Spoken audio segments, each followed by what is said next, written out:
Welcome to Alignment First, where we are on a mission to bring leaders back to their peace, presence, and power. And I've got the honor and the pleasure to jam with Joseph Cancilla, the founder of Hana Events and Experiences, fellow devil dog, United States Marine Corps veteran. Bro, I really appreciate you making the time, man.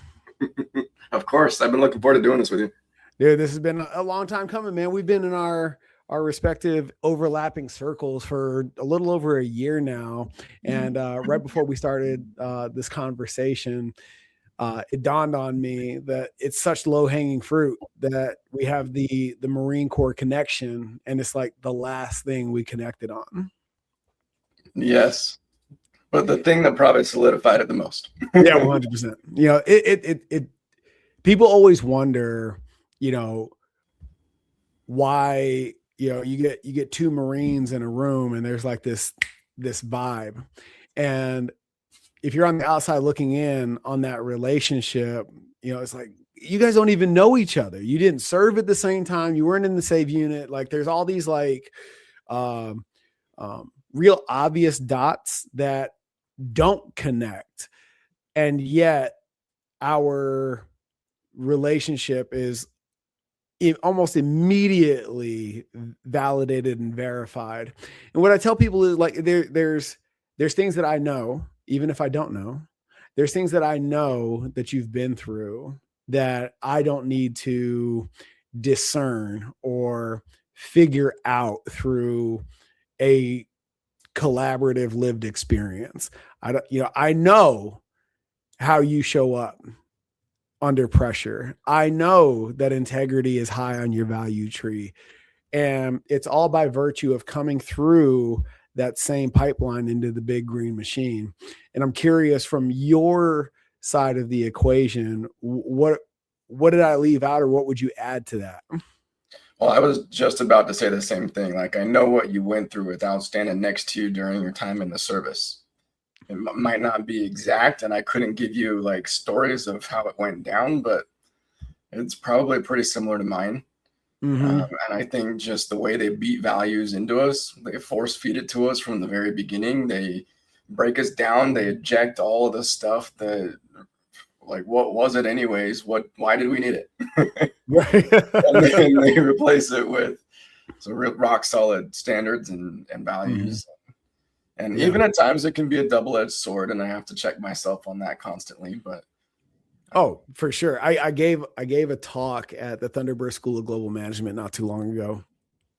And one of the questions that came from the field was, what did I take into business from my Marine Corps experience? And right there's a lot of like obvious cliche answers, you know, leadership and a standard and da da da da da. So I went the other way, and I was like, let me tell you what I had to unlearn. You know, like knife hands and motherfucks don't get it done out here. They don't have the same motivating zhuzh that they did once upon a time. And that is, you know, 100. It took me a long time and a lot of ego death, a lot of identity shifting to come to that conclusion. And I'm curious, I think that's a great place to start this conversation. What was some of the unlearning that you had to move through? Because you're very, you're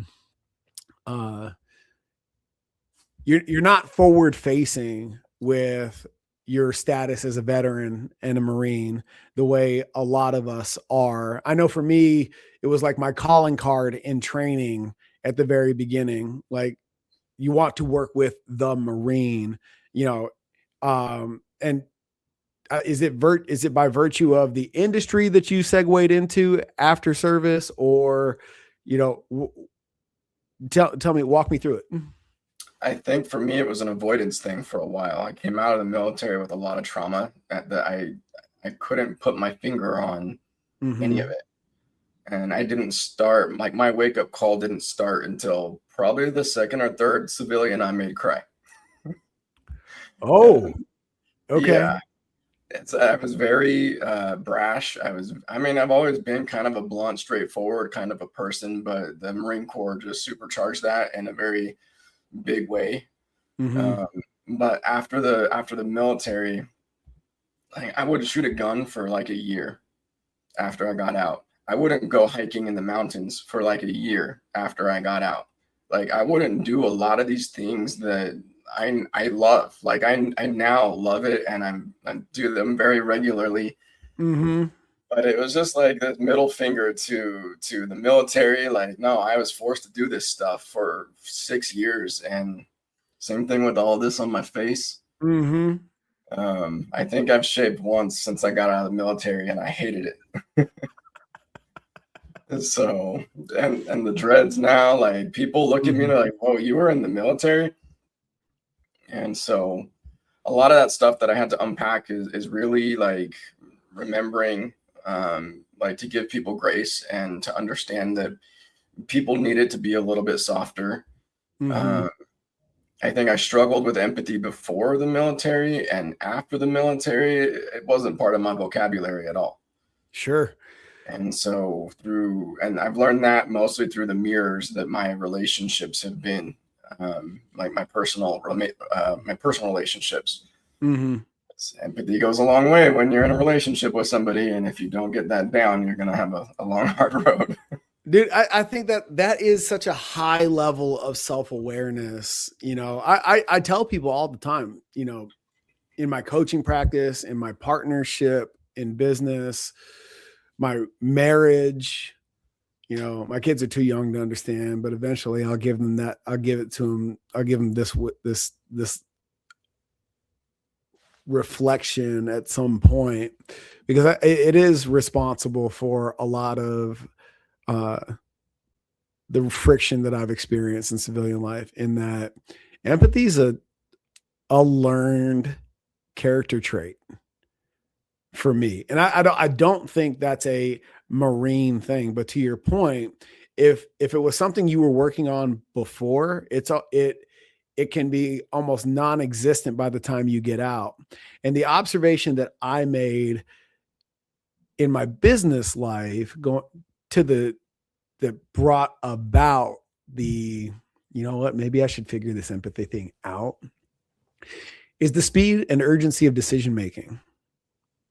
And how I describe, I was an air traffic controller, 7220. What was your MOS? 3381. I was logistics and cooking and field cooking and taking care of Right. sustenance. So whether you're swinging with the wing or out there in the woods with the grunts and everything in between, every decision that we make while we're part of the big green machine is under the premise of life and death.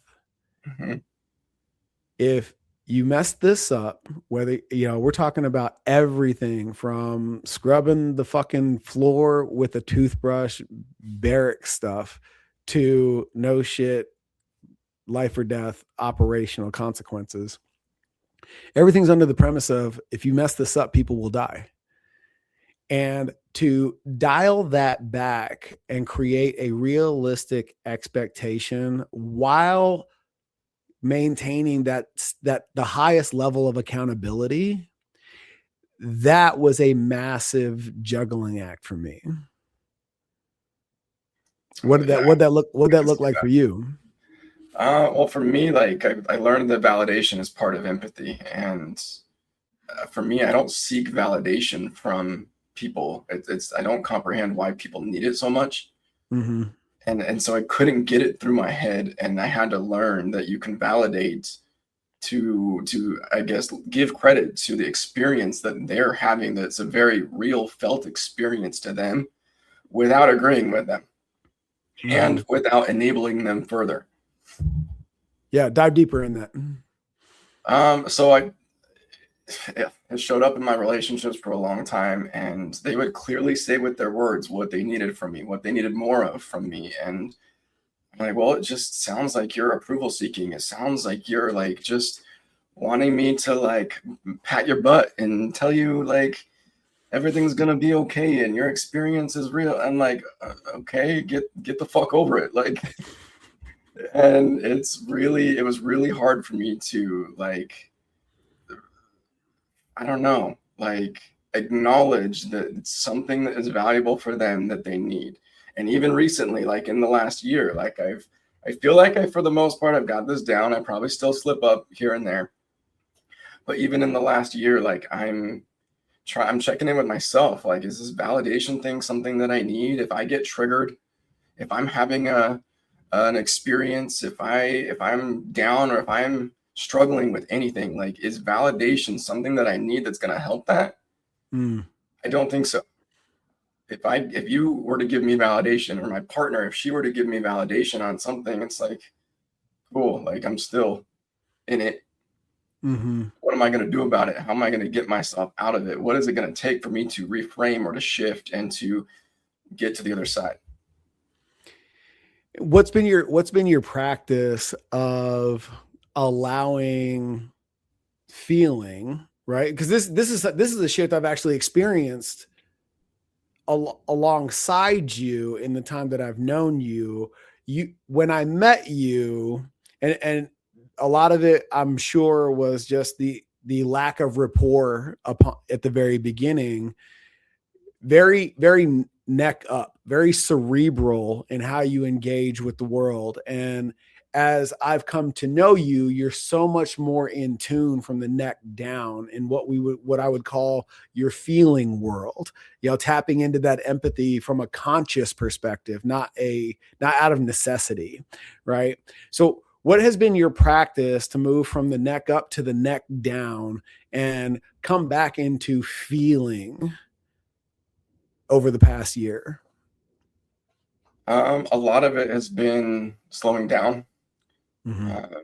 I lost my brother a while ago, I think 9 or 10 years ago, and that hit me hard, and I didn't process any of it for 7 or 8 years. I just made myself more and more busy because it was helping stuff and keep everything locked so I didn't have to deal with it. And so, like, learning to slow down and actually feel what's going on inside of my body, I wasn't able to really start to experience that, to be aware of what's inside my body, until I got a lot further into like my meditation practice and my breathwork practice. I thought it was woo shit for a while. But yoga and like taking care of my body, and I used to be a big meathead. I was almost 200 pounds and tried to pass that 200 mark, never could, hit 197, but then I couldn't move. I didn't have any mobility, and the amount of pain that I was starting to be in was unbearable, which also does a lot to your nervous system, irritability, like all that kind of stuff starts to really peak and mess up a lot of other things in my life. At least that's what I experienced. But meditation and breathwork were two of the biggest things for me. And now I notice it more when I slip out of it than when I'm really consistent. Yeah. Who extended you the invitation into that work? Oh, who would that have been? I mean, I was exposed to meditation and breathwork and yoga like probably 8 or 9 years ago, but I didn't seriously step into it until like 4 years ago. And then even at that, it was like an every once in a while kind of thing. And I was more in my head when I'm meditating, like, am I even doing this right? And then getting distracted and trying to come back to me. And that's probably the perfectionist side of me. But then finally realizing it doesn't have to look a certain way as long as I'm able to be present and to be able to gently take a thought, acknowledge it, and let it keep going, but then stay right here with myself. It got more intense for me. Like, I leaned into it more this last summer. I went into a coaching program. It was called the Embodied Entrepreneur with Jordan Candlish. And it was a men's group, 15 of us on a Zoom call every week, lots of homework. But we would be meditating on Zoom together, and guided breath work, guided meditation. And it really got me into a good habit enough that I was able to start doing it every night before I go to bed and every morning when I wake up. And it was probably the biggest thing that helped me, like, really bring my nervous system down to a level that I could be more relaxed Mm-hmm. I didn't know what it felt like because I was operating up here all the time, and that was my normal. And so then when I was able to get into that, even like all the stats on my watch, like my HRV was going up and my resting heart rate was coming down, and I was like, wow, this is feeling really good. Mm-hmm. What what you said about your brother resonates so hard, man. My dad passed on New Year's Eve, 2007, and 2 weeks later we buried him, military honors, and then a week after that, I am processed to OCS. Oof. And it wasn't until I was driving back from Scottsdale to Yuma, you know, 3.5 hours alone in the desert. And for some random reason, never happened before. I've been on that stretch of the 8 a million times by then. My radio went out.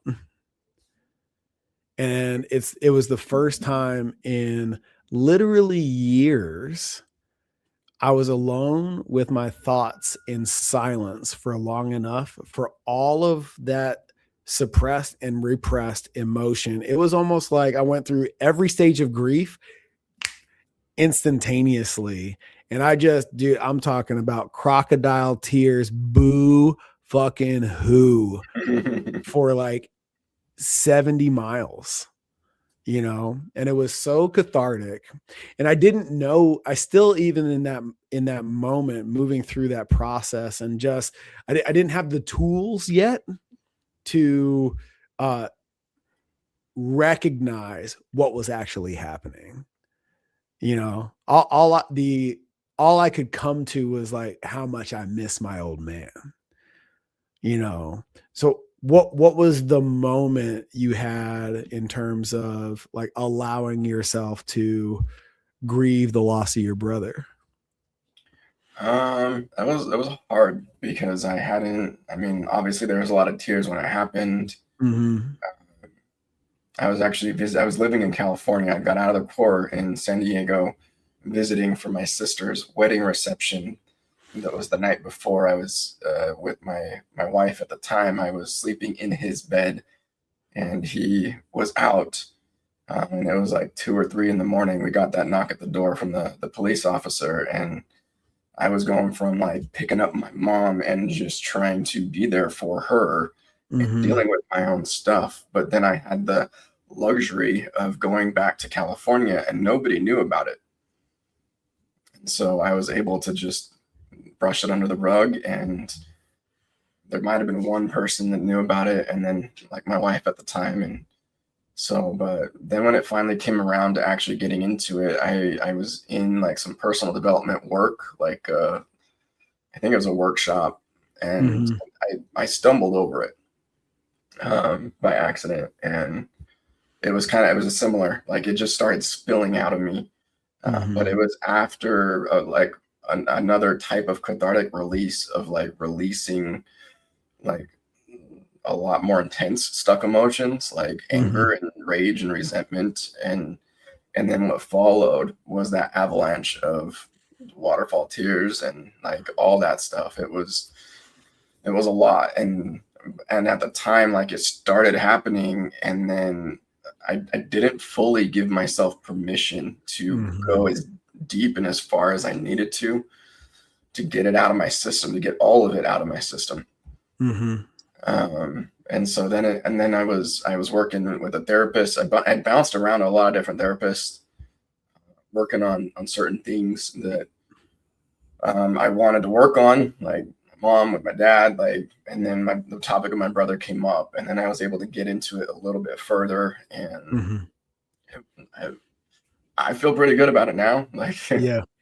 I've got into it even more, and I know a lot of people will like raise their eyebrows at talking to AI about this stuff, but I've dove really deep with my AI Mm-hmm. and had it extract a lot more out of me since then, and it's something that I can talk about now without breaking down. It's something that I Yeah. can like articulate thoughts and like go as far as I need to But I was trying to have AI jog my memory because there's a lot of the parts of my life that are kind of blacked out. Like before the military, a lot during the military, I'll have different glimpses pop up here and there. But AI has really been helping me like uncover a lot of lost memory. How do you discern the limitations of that self-exploration through AI and the utility of doing that human to human? So I like diving into it with AI because it remembers me better. The experiences that I was having with real humans, I was spending a lot of time and a lot of money with stories and rehashing for the first 3/4 of our time together, and like almost jogging their memory about who I am and what I'm going through beyond a little bit of notes that they wrote down in their notebook. And so, and AI now is able to pinpoint patterns with my business and with my family and my kids, and it is beyond powerful. I do have to remember that it does make mistakes. It will hallucinate at times, and trying to eliminate any kind of sycophancy, like where it's just gassing you up and agreeing with everything that you say. Like I've tried to train my AI to not do that at all because I hate it. Right.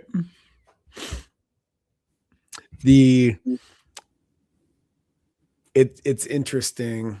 We sat down and we had a session, and we're able to connect some cosmic dots around the utility of your business and building and leveraging it to create the existence and the universe that supports the highest and best version of Joseph.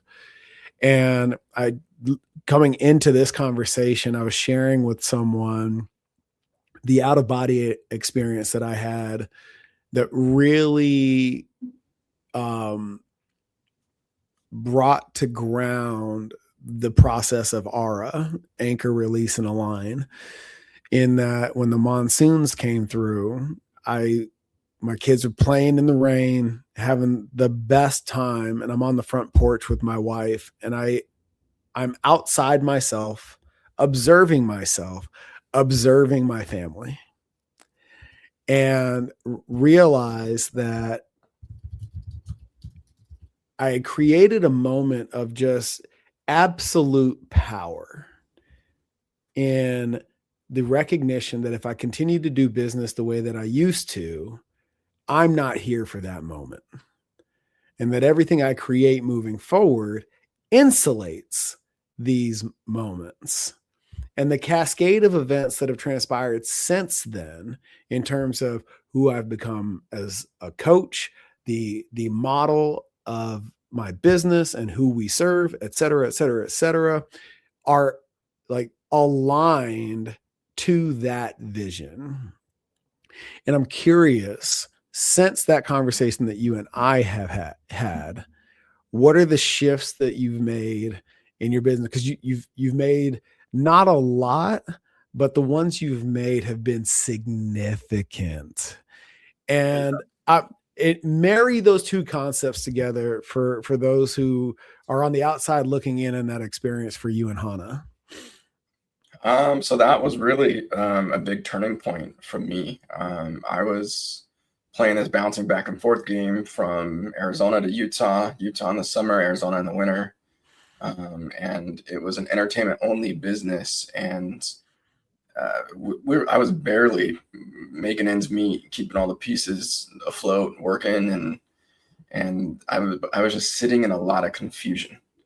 And whenever there's lack of clarity, like there can't really be a whole lot of forward movement or progress. And clarity was the biggest thing that I was lacking. And I was second guessing myself. Well, like, what if I make the wrong step? What if I take apart my business as I know it, and I'm not able to put it together in a way that is going to be beneficial for all of us? So there's a lot of fear wrapped up in that too. But then you're kicking the ass at the end. Like, dude, just buy the domain, take the next easiest step. And you kept telling me it's not putting 14-hour days into your website. It's not doing all this stuff you're talking about on social media. Buy the domain. and there was 4 possible domains I was looking at. I'm like, do I want a .com? Is it okay if it's something else? And he's like, just do it. How much does it cost?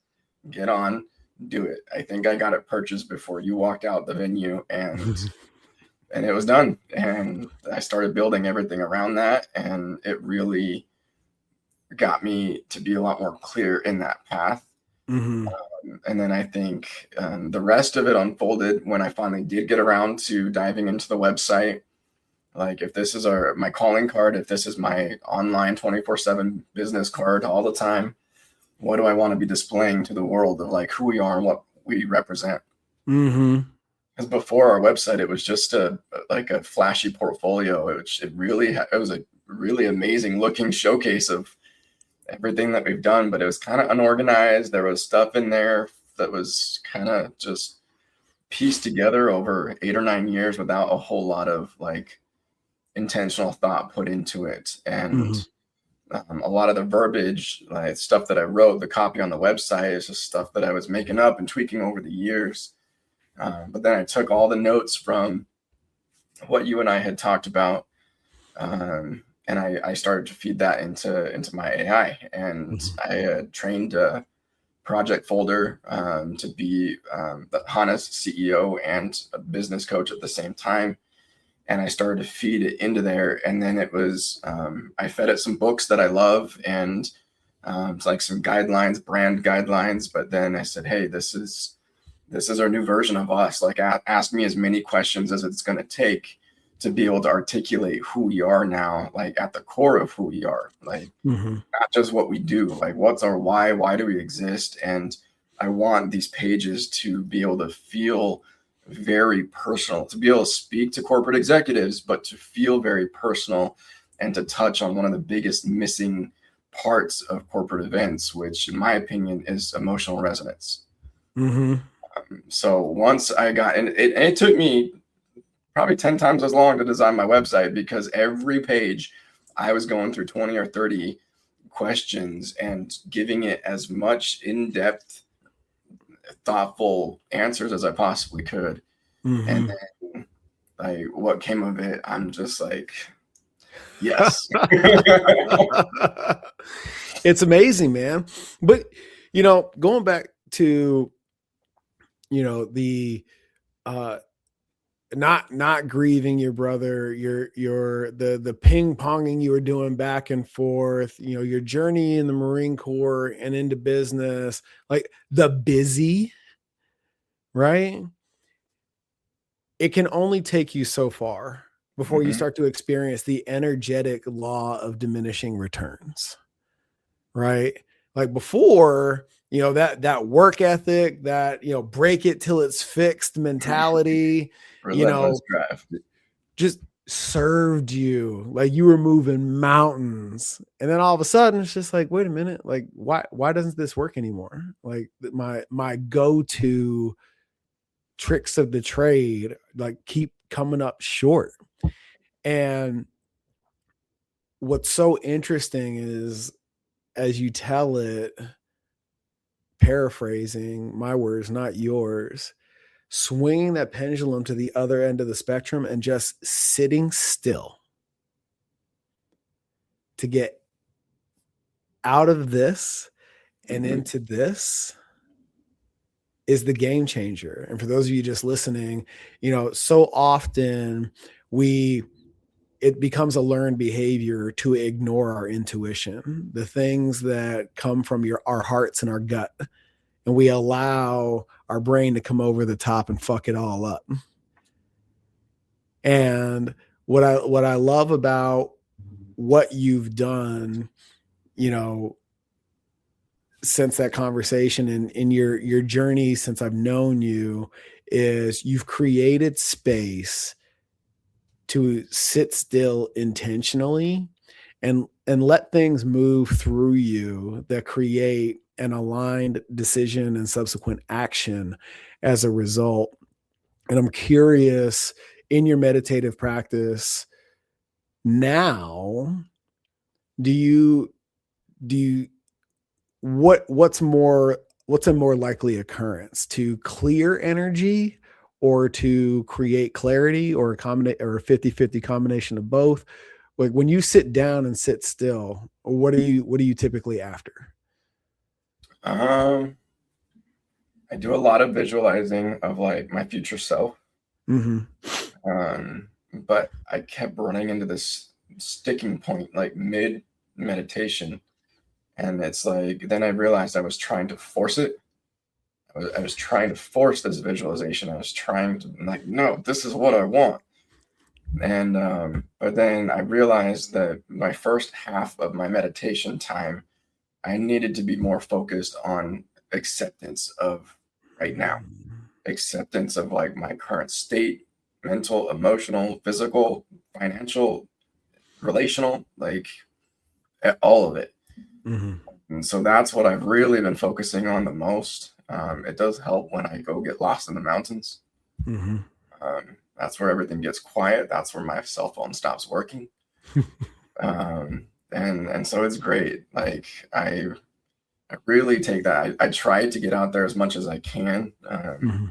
I think my ideal would be once a week if I could, but I've been way too busy for that. So it's been like once a month right now, and Mm-hmm.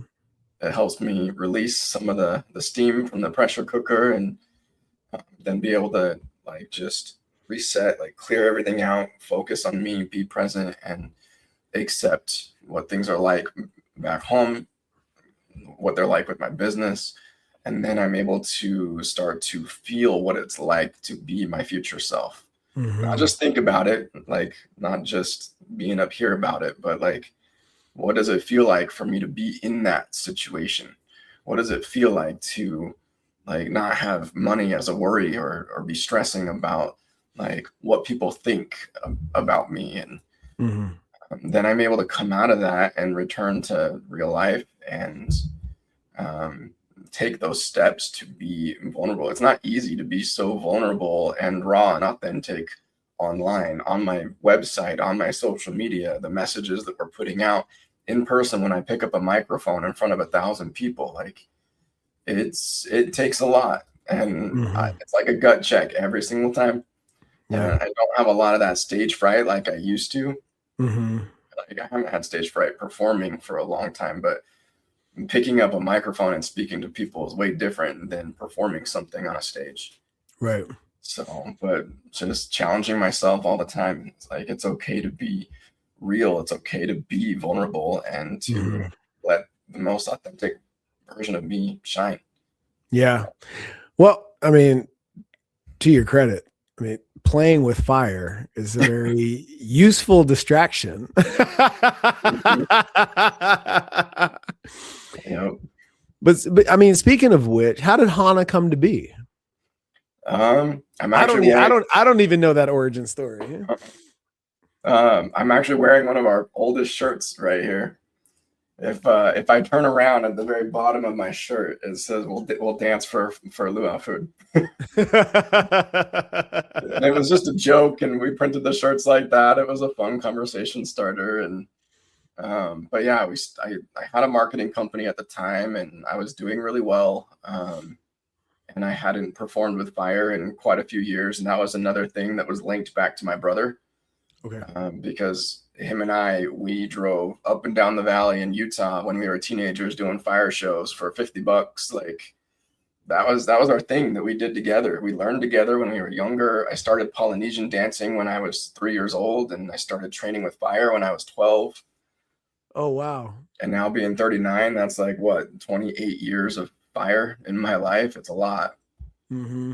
But when he passed, I didn't pick up any of my fire stuff for I think 6 years.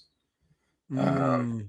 And I was lost in that busyness for a long time. My marketing company was swallowing me alive. I had 15 employees in an office in Ogden, Utah, and quite a few overseas. And so, but I went to a summit. It was a 3-day summit in Park City. I don't know if they're still around, but the company was called Corporate Alliance. And the organizer asked these get to know you questions on the first day. And they said, well, what's the most unique thing about you? And I think I was the third person that went, and I said, oh, I'm a Samoan fire knife dancer. And it was just a gasp across the whole audience.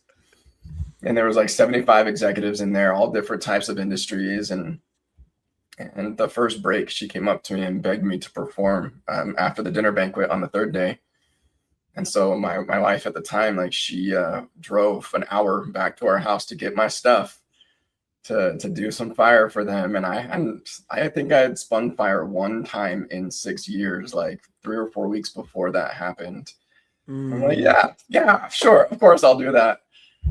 So the third day, I went from this decked out 3-piece suit to a little itty bitty sarong and leaves around my head. That's all I knew.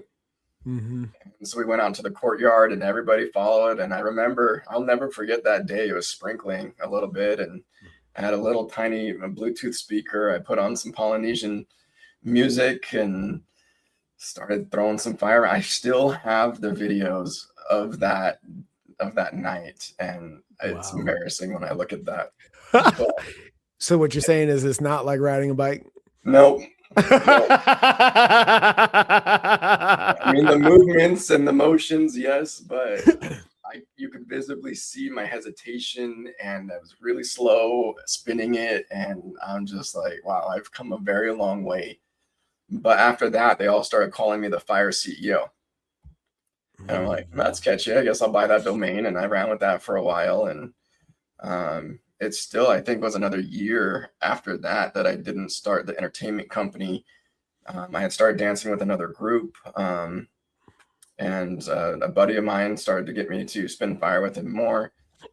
And then the person that had started that group disappeared to like Nevada overnight, and like hasn't talked to any of us since. And everybody was looking at me like, Joseph, what are you going to do about this? I'm like, I'm busy. Like I've got my own business. Like, don't ask me to do any more than what I'm already dealing with. And so, but we started taking baby steps in that direction. The first year, only the summer that we started our business, we did 110 shows in Utah. It was a lot. And it was just these little 30, 40-minute luau shows, sharing our culture, spreading the aloha. Like, that's everything that I grew up with. And I wanted my kids to be able to grow up and learn as much about their culture as they could. And that was the driving the other driving factor behind it is that, like, I knew fire was flashy and I enjoyed it a lot, but it was attracting a lot of eyeballs. And the way that I designed our website back then when we started is I combined my marketing company and my entertainment company as projects, and it was just the josephcancilla.com. Then I was branding myself with those projects underneath this bigger brand, and until Hana got big enough, it really needed its own website. But then it was about 6 years into that.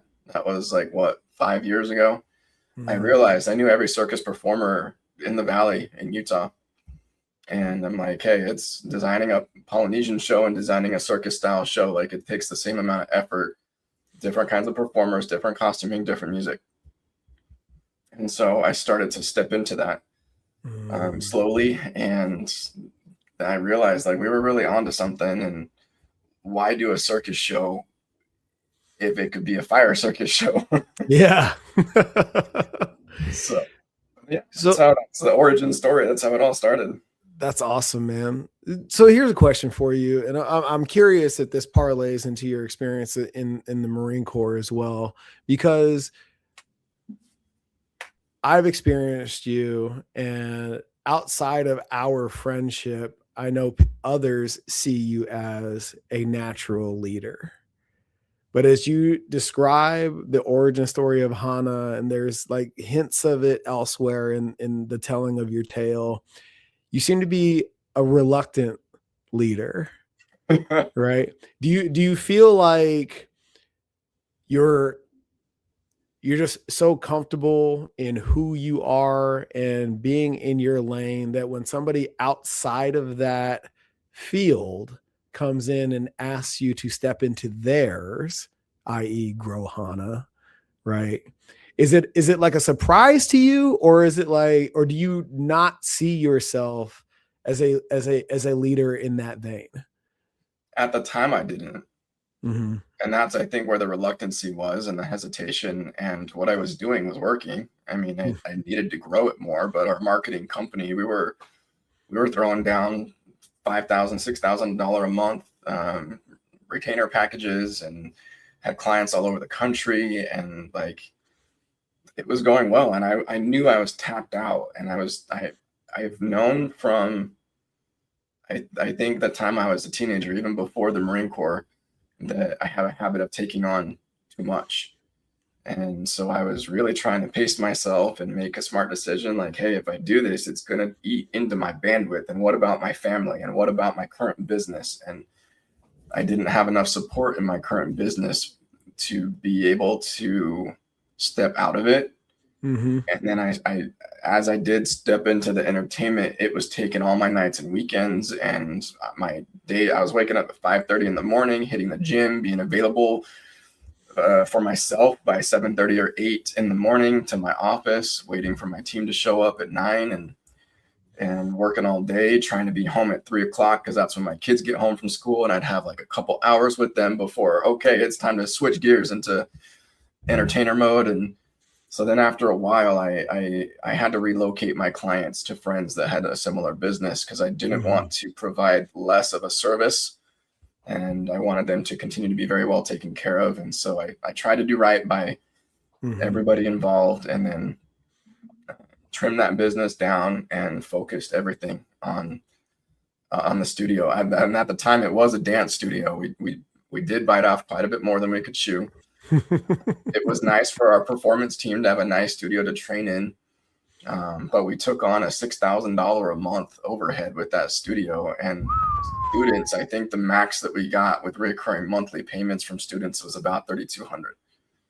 Yikes. So I was having to come up with the difference. I was taking other jobs as a CMO with other companies, and it just was a lot of putting the pieces together, like every step of the way. And so, yeah, reluctancy, yes. Like when it comes to my bandwidth, I'm even more careful about my bandwidth now than I was back then. And I feel like I would probably make the same decisions again if I had to, and maybe a little bit different. But that's kind of how that all happened. I don't feel now like I don't feel like I have any type of hesitation when it comes to leadership. But there was a lot of sticking points inside of me, and I think insecurities that I had to overcome. Even coming out of the Marine Corps, like I still had insecurities in different spaces and different circles, a lot of imposter syndrome that I had to overcome for a while. And it's like, okay, people say fake it till you make it, but I don't really resonate with that because it doesn't feel authentic. Yeah. And so, and even like a year after we started the studio, my partner at the time, he took off to do his own thing. He didn't like combining circus style anything with what we were doing. And so, and then it was up to me because he was the one emceeing all of our shows. And then again, the team was like, Joseph, what are you going to do about this? And I'm like, I'm not, who else can jump on the mic? Like, I'm not me.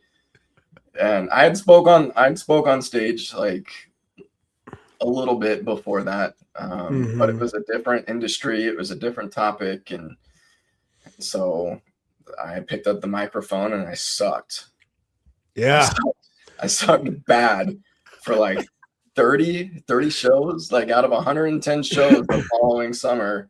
I worked my way through it it took 30 shows for me to get comfortable. And then after that, like I kind of had it down, and I still was having the nervousness and the butterflies before I would go on stage and pick up a mic, and I'd say things and people wouldn't respond to it, or I'd make a joke and it just was flat, and I'm just like, okay, I'm not gonna say that ever again. Oh man, I'm having flashbacks to my first legit speaking gig. I had the mic for an hour, and it was like a 59-minute and 30-second slow death. I bombed so hard. And how far along into those first 30 reps?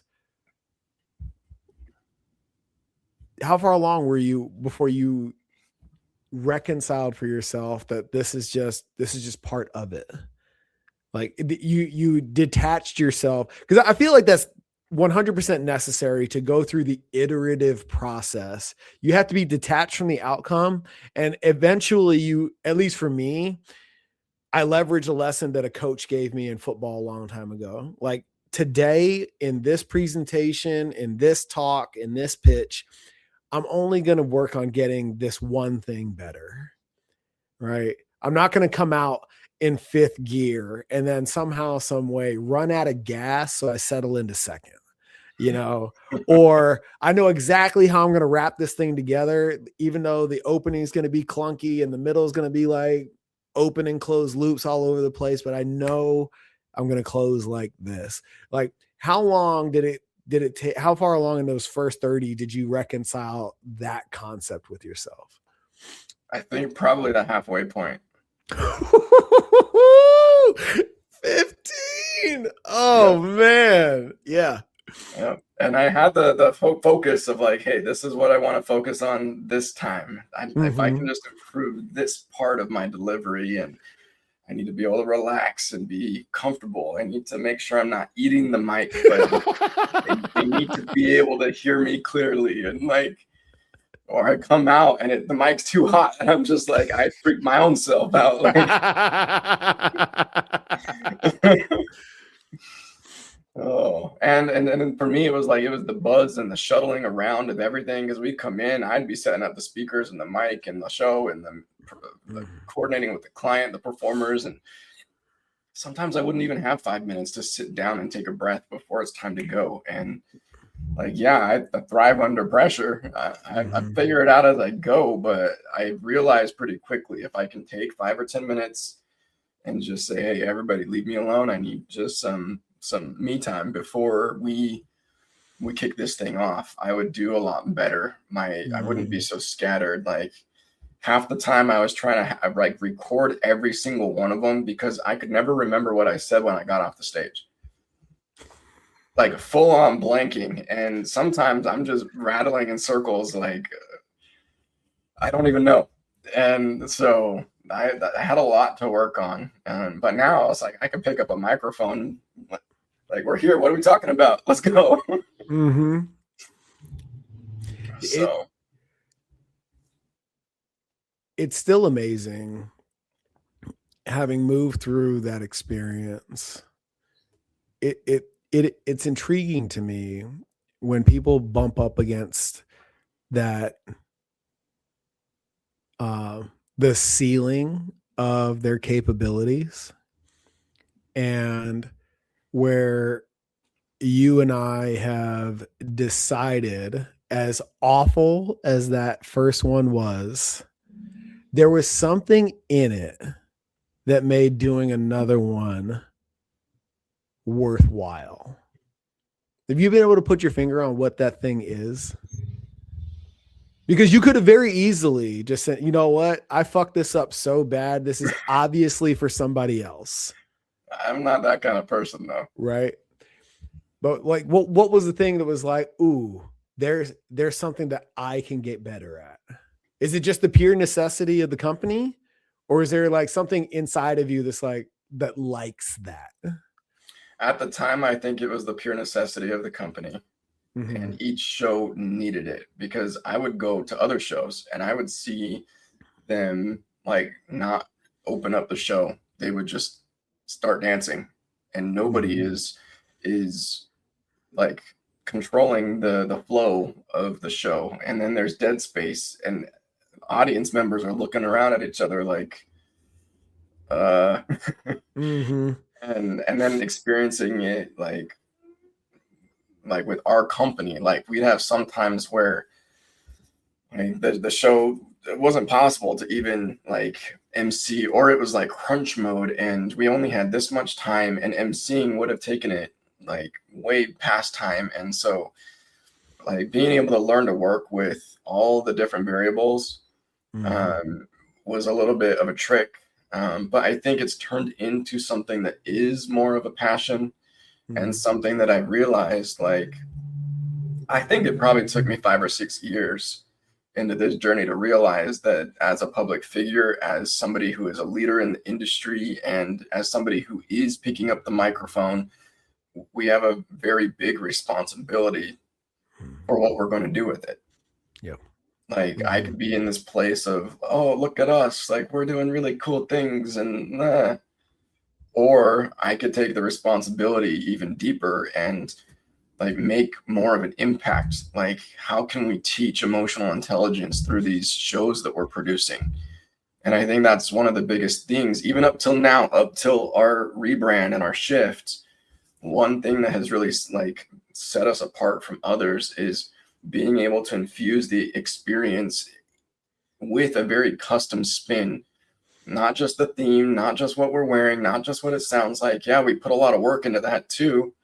But the MC that is picking up the microphone really controls the tone of the whole evening, and like it sets the vibe, and it really can have impact to be even a small wake up moment for those people that are in the audience. What if we're talking about some concept that they haven't ever even thought of, and they're living in this like blind, like lack of awareness going through their life, and whatever it is, like they could be their wake up call, or maybe not this dramatic wake up call, but it plants the seed.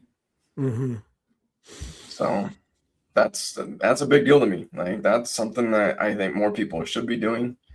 And if anybody's going to pick up a microphone, yeah, it could be entertaining. They could be there to make people laugh. They could be there to make people cry. Like, but if they're not focused on like the impact, with all my practice of sucking badly, I had to start to really focus on what is the impact that I want to have, and then kind of plan backwards from there, and then realize it doesn't matter how I get there as long as we hit that mark. Yeah. Has your ability to do that, to connect with the audience, is there a direct correlation with your ability to do that now and your journey into conscious empathy? Yes.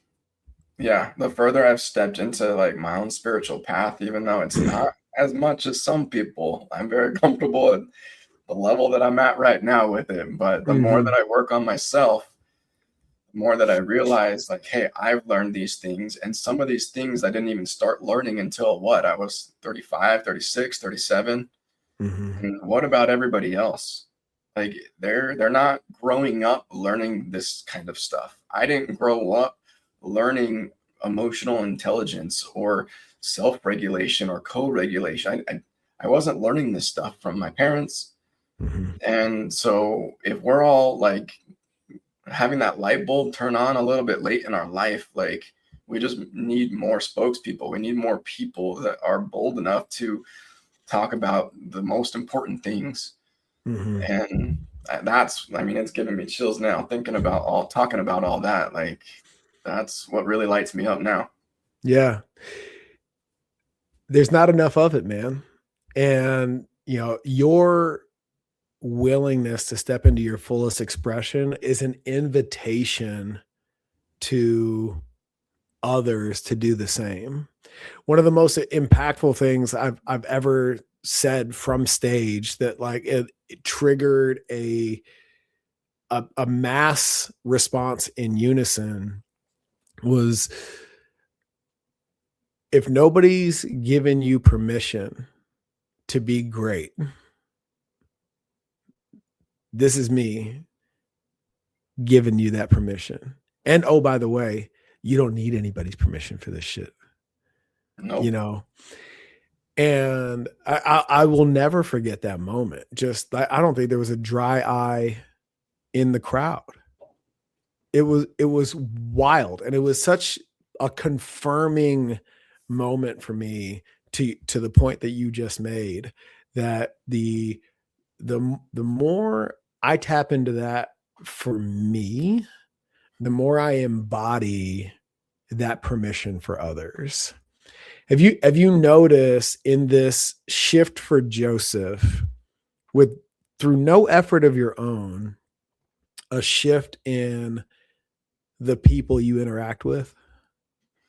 Yeah. I mean, I've shed a lot of friends, a lot of colleagues, acquaintances, like my whole network has shifted. And I used to surround myself with people that were partying like crazy and living for the party scene. And I'm really glad that I got that out of my system. But getting that out of my system also meant like, hey, I'm not surrounding myself with those people anymore. And I have more to live for. I have a bigger responsibility, and I take what I'm doing a lot more seriously. That I eat, sleep, and breathe what I do. Like, so it really took realigning. And even when I came out here to Arizona for the first time, that was really, really hard. I didn't know what I was getting myself into at all. I had just kind of studied lightly. Even that was before AI got really popular. Just trying to find any information I could about the event scene in Arizona in wintertime. And because I was trying to solve the pain point of not having a lot of events in Utah in the winter. So, but November 1st, 23, I think, is the day that we came out here. And that's usually when we start to like shut down and conserve money to get through the winters. We made it out here into our tiny little apartment that we used to have with $300 left in the bank account after we got done moving. And I didn't know a single person. We didn't come out here with jobs, with any kind of promised income. I still had a whole boatload of bills back in Utah. Those bills didn't stop. I just doubled the bills and said, let's go. And so only knowing one person in all of Arizona, she's the one that's like, hey, like there's this group called Scottsdale Living.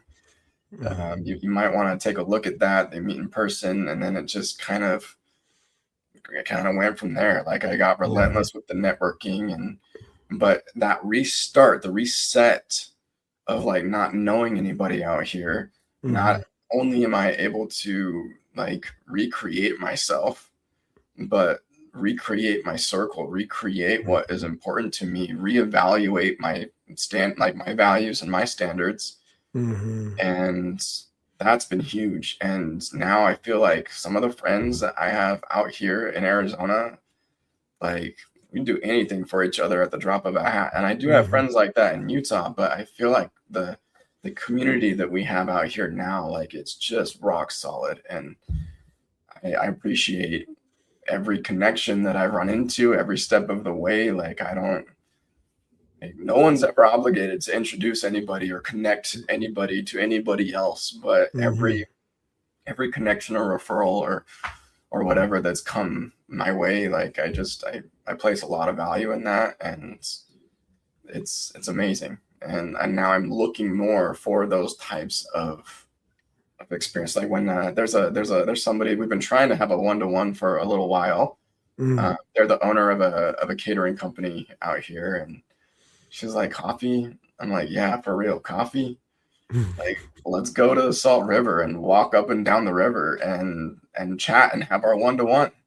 Yeah. And she was like, really? I'm like, yeah, we're speaking my language. Like, if that resonates with you, let's go do it. And so that kind of stuff is like what I'm looking for more. I found a group out here that does a bonfire, not a bonfire, a bonfire. Oh yeah.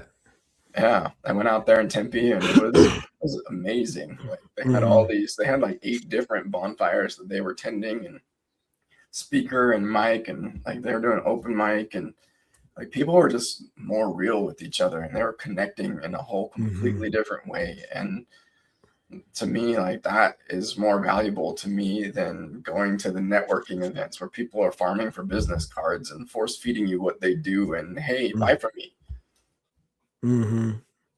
Yeah. I love everything about it, man. And you're at the tip of the spear in that endeavor, man, giving people that through your own lived experience and example, that permission to step into their greatness. And I'm grateful that you're in my circle, brother. For sure. Yes, I appreciate you, man. And that really resonates with me a lot. Like what you're saying, nobody gives you permission. Like I never got permission to be great. I never even believed that I was great. I just kept putting one foot in front of the other and doing what I had to do. Yeah. So people just got to step up and do it. Yeah. Shout out to Amber Enright and Scottsdale Living, because without her, without them, without that group, you and I don't know each other, or we don't meet each other for a good little while longer. So For everybody listening to this conversation, where can they tap into Joseph and Hana Events, man? If you want to see what we're doing and what we're all about, our social media is always buzzing. Connect with me on LinkedIn, focusing on that a lot more. And I'd say Instagram is probably our main that we focus on. Hana Around the World is the business tag. If you go to the description, you'll see my personal Instagram tagged in that description, or just go to our website. It's been looping at the bottom in your little bar, www.hana.events. Awesome, man. Grateful for you, brother. For everybody listening, get out there, especially if you're looking for an event and you're looking for a quality experience. Joseph and Hana Events are your go-to 100%. And if you're on a mission to become the fittest leader possible, that starts with integrity, courage, and ownership. And Next Level is 100% there to support you in that endeavor. But it all comes down to alignment first. We'll see you next time.